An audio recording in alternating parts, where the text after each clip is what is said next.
Pierre Moinard est maître de conférence en 9e section à l'Université de Poitiers, à l'INSP.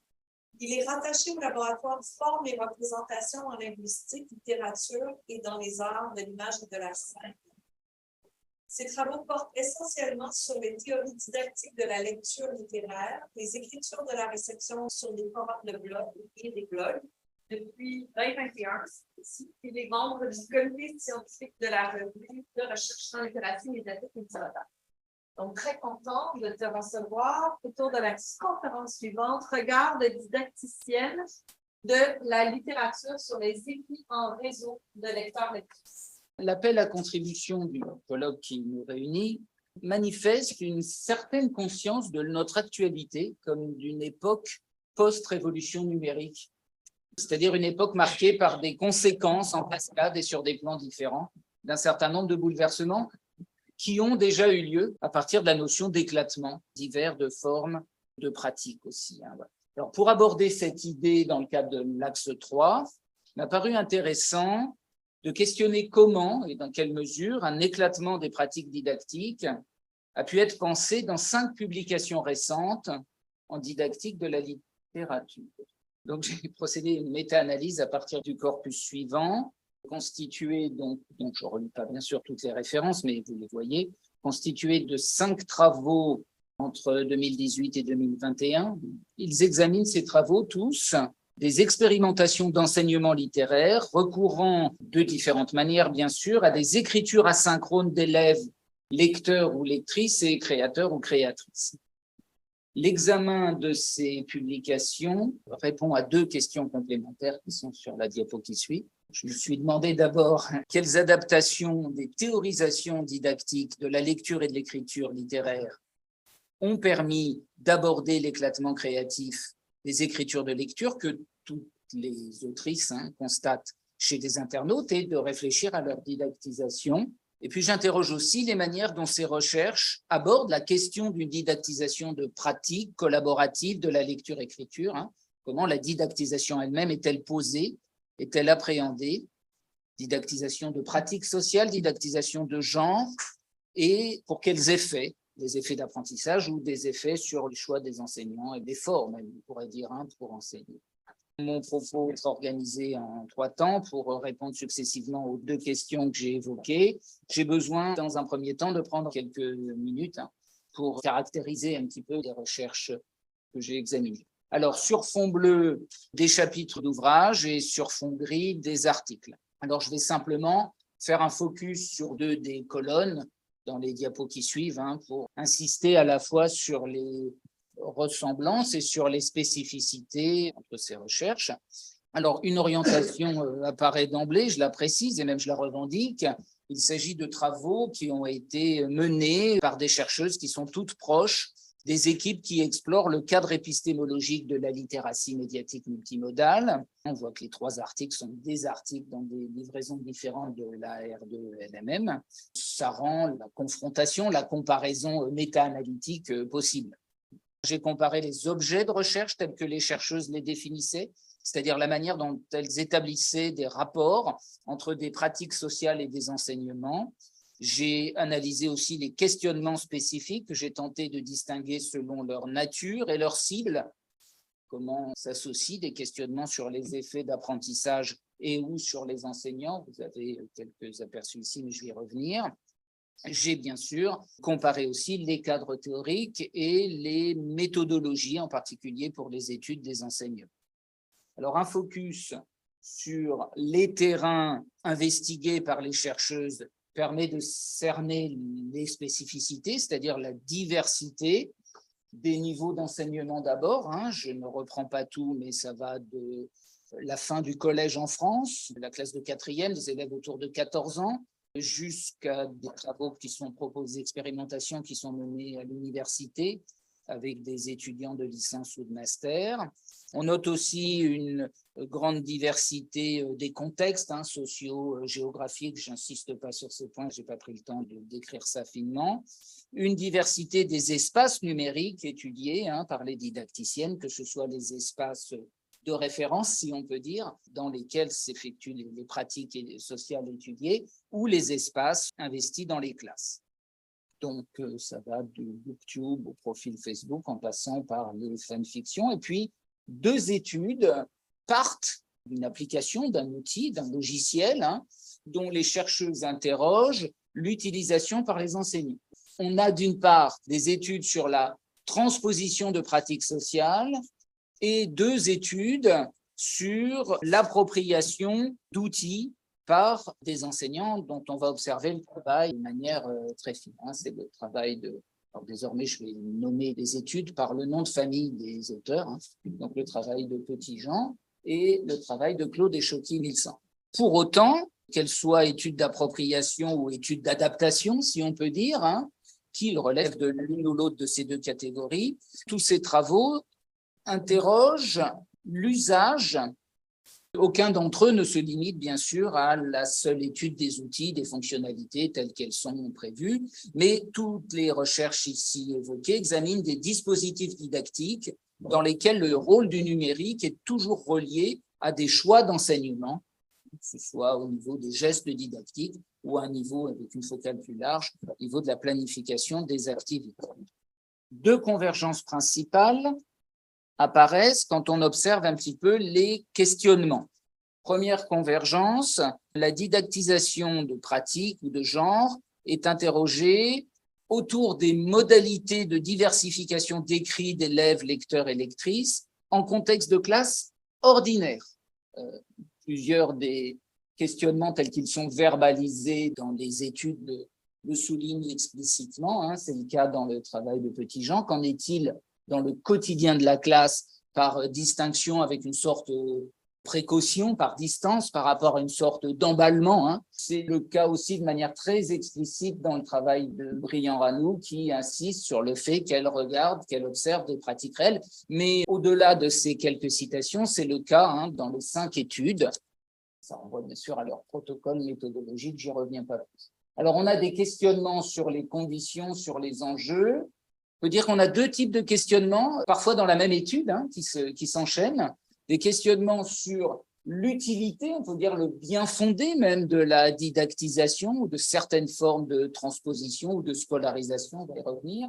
Et puis, des questionnements sur l'efficacité au regard de compétences ou d'objets enseignés bien spécifiques.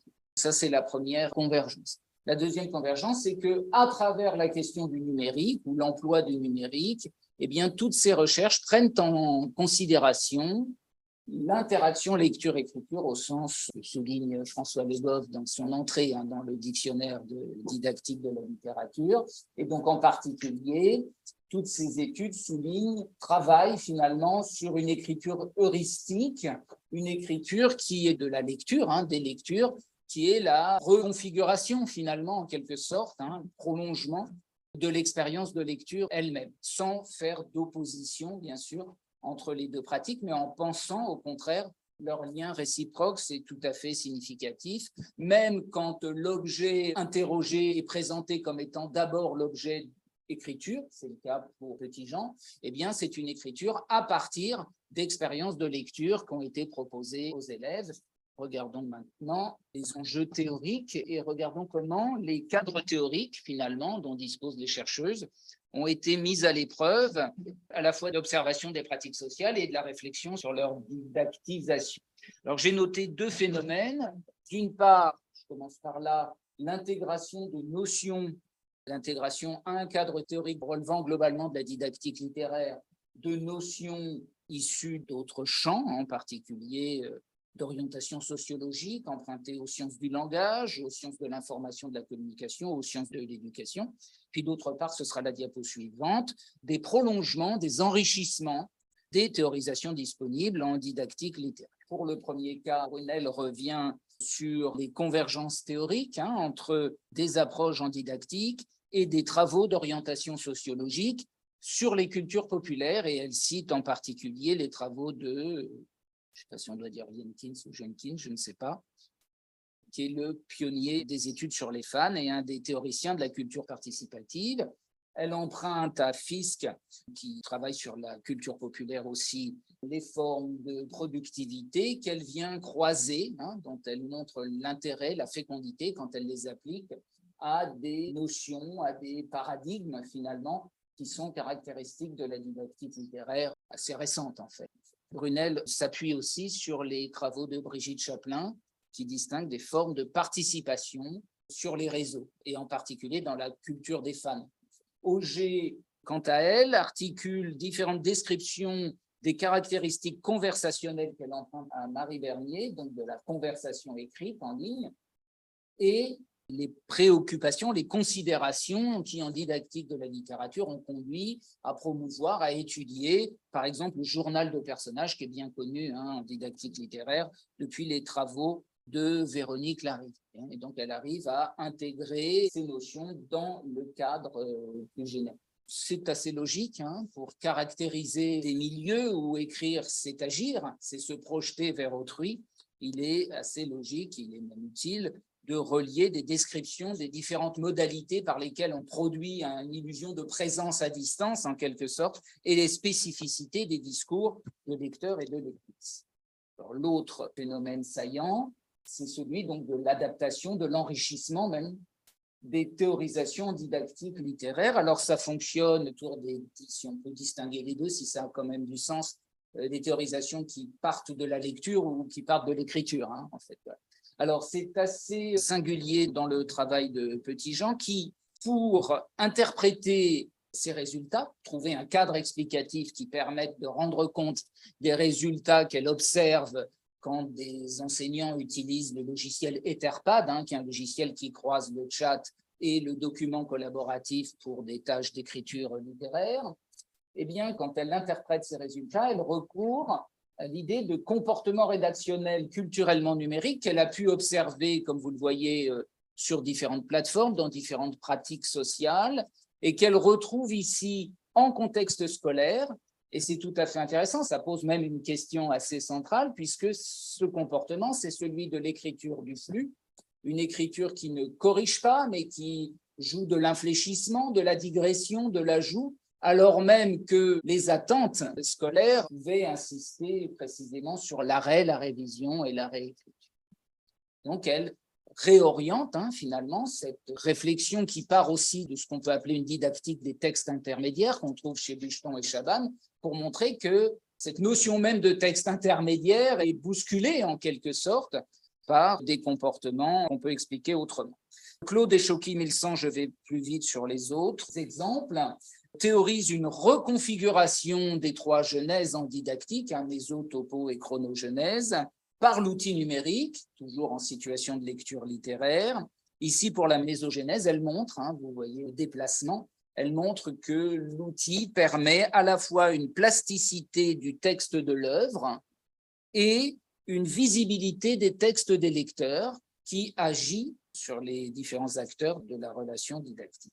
Brillant-Ranou analyse de très près les différents débordements génériques, c'est le mot qu'elle utilise, qu'elle observe dans des vidéos sur des chaînes YouTube, donc chez les booktubers, au prisme d'un élargissement de la description des activités fictionnalisantes du sujet lecteur, élargissement qu'elle a elle-même développé depuis 10 ans et qui l'a conduit à ajouter, comme elle l'écrit, 5 gestes de lecture au modèle théorique initial, et elle montre la productivité, l'intérêt de cet enrichissement du paradigme initial, en particulier quand elle analyse, par exemple ici, une des vidéos de François Bon, vidéo qui montre comment l'écrivain-lecteur fusionne grâce au multimédia des textes métalectoraux, comme l'autobiographie de lecteur, les souvenirs de lecture, des textes beaucoup plus métatextuels, comme l'analyse éditoriale, mais aussi l'oralisation d'extraits, il se met en scène en train de lire, le parcours cursif dans l'œuvre, etc., etc. Tout cela est fusionné, hybridé, dans un objet artistique singulier qui est précisément la vidéo. Pour arriver à montrer ça, qui est le point à partir duquel elle va essayer de faire travailler les étudiants, le transfert qu'elle espère, qu'elle interroge en fait, elle a besoin d'élargir le paradigme initial. Alors, quand on regarde du côté des résultats, comment la didactisation d'un éclatement, ce qui en soi déjà est une gageure en fait, et lourde de tension probablement. Comment est-ce abordé dans les recherches examinées? Alors, les chercheuses abordent la didactisation avant tout, bien sûr, comme une transposition de genre et ou de conduite discursive. Pourquoi et ou? Parce que parfois, plusieurs conduites discursives sont décrites au sein d'un même genre, en fait. Alors, Brunel et Briand-Ranoux soulignent ensemble que la transposition didactique des pratiques sociales sont des véritables transformations, adaptations qu'elles opposent à une imitation des genres observés, idée sur laquelle elles jettent le doute, l'une comme l'autre. Brunel note en plus l'importance de cerner des objectifs d'enseignement, ce qui est la condition même d'une transposition. Faut-il parler de didactisation ou de scolarisation? Les deux termes apparaissent chez les deux auteurs que je viens de citer, d'ailleurs, au passage. Dans les chapitres de l'ouvrage de Brunel, les deux termes, pas scolarisation, mais plutôt scolarisé ou scolarisable. Et comme vous le voyez dans le travail de Briand-Ranoux, un genre scolarisable, et il s'agit de didactiser des vidéos. Voilà. Il m'a semblé que la proposition de Nathalie Denisot, dans sa note de synthèse de 2018, pourrait s'appliquer ici. Elle fait remarquer que scolarisé est bien souvent un terme générique qui englobe les processus de transposition didactique, mais autre chose, des codes, des techniques, répartition des rôles. Et c'est souvent ce qui est interrogé quand les chercheuses interrogent le volet, si on peut dire, scolarisation. Les deux notions ne sont peut-être pas exactement superposables. Je passe très vite là-dessus pour pointer deux éléments du côté des résultats. Les objets enseignés au terme de ces transpositions didactiques sont toujours multiples, complexes, associant plusieurs compétences de lecture et d'écriture, mais aussi des formes d'engagement des élèves dans la pratique de la lecture et de l'interprétation en particulier, et dans la pratique de l'écriture créative. Deux points m'ont semblé vraiment saillants quand je regardais les résultats et leurs interprétations, et deux ensembles de considérations convergent dans les recherches examinées. Le premier point, c'est que les chercheuses examinent toute la circulation des discours. Elles notent trois formes d'articulation des discours, de circulation entre discours qui sont intéressantes. Je ne les relis pas, vous les avez là. Et en même temps, parce que les deux sont évidemment étroitement liés, elles montrent comment les usages du numérique peuvent permettre, comment, à quelles conditions et pourquoi, bien sûr, peuvent permettre de différencier les temporalités, en particulier le temps didactique comme précipité, construit par les interactions et qui se distingue pour Marie-Pierre Chopin du temps provisionnel de l'horloge, en quelque sorte, et comment ce temps didactique peut être enrichi de rythmes différents par l'usage du numérique. Là encore, je ne reprends pas le détail des analyses, il y a différentes manières de l'appréhender. On a trois temporalités qui sont potentiellement impactées, dont les chercheuses soulignent l'enrichissement, là encore, la complexification, l'assouplissement, la temporalité de l'écriture et de la publication en ligne, avec des moments heuristiques où on cherche et des moments où on publie, où on propose à autrui. Alors, ça s'exprime de manière très différente selon qu'on va du forum à l'espace de publication des fanfictions ou autrement. La temporalité au niveau de la communication, entre le lien entre le synchrone et l'asynchrone, et beaucoup des chercheuses soulignent l'intérêt du chat, l'intérêt du clavardage en combinaison avec le forum. Donc, le synchrone, ce n'est pas uniquement les échanges oraux, mais aussi. Et enfin, sur le plan, si on veut, de la lecture ou de l'activité interprétative, la circulation, la temporalité de l'actualisation et la temporalité de la contextualisation.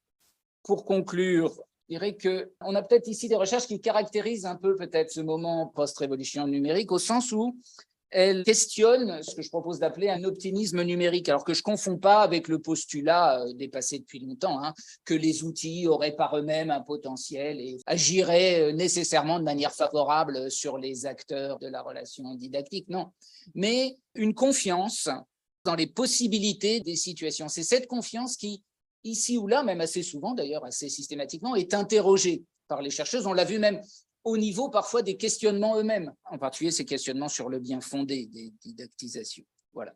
Enfin, C'est une voie, me semble-t-il, intéressante, ce passage de l'éclatement des formes au renouvellement de situations de lecture-écriture. C'est une voie intéressante pour les raisons que j'ai mises à la fin sur cette diapo. D'abord parce que ça fait surgir ou ressurgir des questions importantes qui peuvent être ici reposées à nouveau frais, en particulier la question de la prise en compte de la parole et des écrits des élèves dans l'espace scolaire, ce que, dans un autre contexte et sans recourir au numérique, Brigitte Louichon pose à propos des élèves de fin d'école primaire dans le livre « Un texte pour la classe ». Ça pose aussi la question de l'engagement du plus grand nombre d'élèves possible dans la création, alors même que le contrat didactique repose sur un engagement qui est extrêmement exigeant. Se dévoiler devant autrui comme interprète ou comme créateur, ça n'est évidemment pas rien. Et enfin, et je finis là-dessus, il me semble que ce qui caractérise aussi ces recherches, c'est la montée en pertinence, si je puis dire, de la question de l'intégration, de la routinisation de ces pratiques qui sont encore expérimentales, mais qui se diffusent, voilà, et des questions que ça peut poser. Voilà, je vous remercie.